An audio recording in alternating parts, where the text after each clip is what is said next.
Welcome to the Smite God reveal for Thor, the god of thunder. Thor, as famous as he is bold, is god of the thundering sky. Yet his hammer, Mjolnir, is nearly as famous as he is, and Thor will not be parted from it. Odin, the All-Father, bore many children, but none as well known nor as mighty as Thor, who had the strength to move mountains and the power to call lightning from the sky. Despite these incredible gifts, Thor's enemies were cunning, bloodthirsty, and numerous. The frost giants constantly threatened to invade Asgard, requiring every ounce of Thor's near-limitless strength just to keep them at bay. Had the tide truly turned, Asgard might have been destroyed, but a simple prank played by the treacherous Loki ended with the creation of Mjolnir, the legendary hammer, and with it, Thor utterly crushed the frost giants. In Smite, Thor is a melee physical fighter, capable of causing serious mayhem from long distances. Thor's passive is called Warrior's Madness. He gains 20 physical power for each enemy god within 30 feet.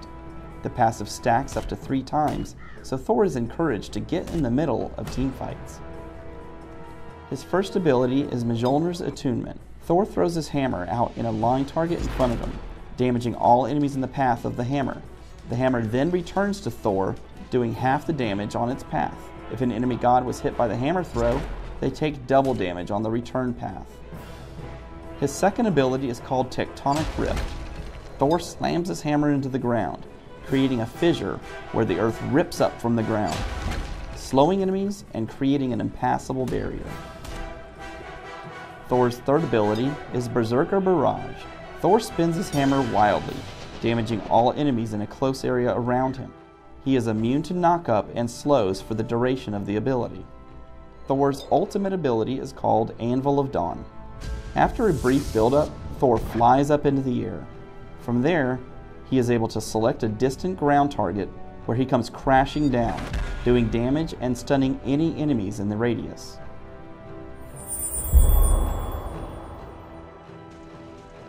In this fight, I find Bakasura coming out of the jungle. He initiates, so I fire Berserker Barrage and back out of it. I use Mjolnir's Attunement to throw a hammer and Tectonic Rift to cut off his escape. He activates his ultimate to try to bring me down, but my basic attacks end up finishing him off. This time, I see Guan Yu initiating a fight on the enemy Agni.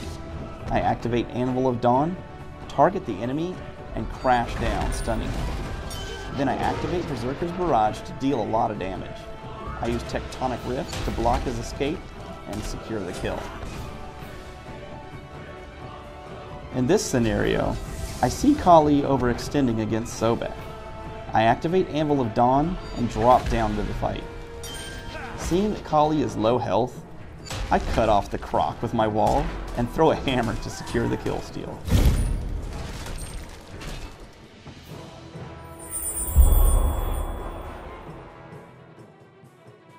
Thor works best in a lane with a ranged slower or disabler. Since he is melee, he has a tough time in the early laning phase. Training Mjolnir's Attunement first allows Thor to kill minions and poke gods from range. After that, I train Berserker Barrage to help clear those early minion waves, and then another point in Mjolnir's Attunement. From there, I follow a similar ranking order, training Anvil of Dawn, Mjolnir's Attunement, Berserker Barrage, Tectonic Rift.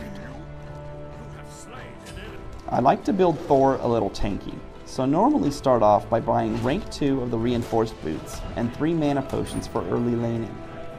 After that, I try to get a Frostbound Hammer built as soon as possible to help keep my enemies close.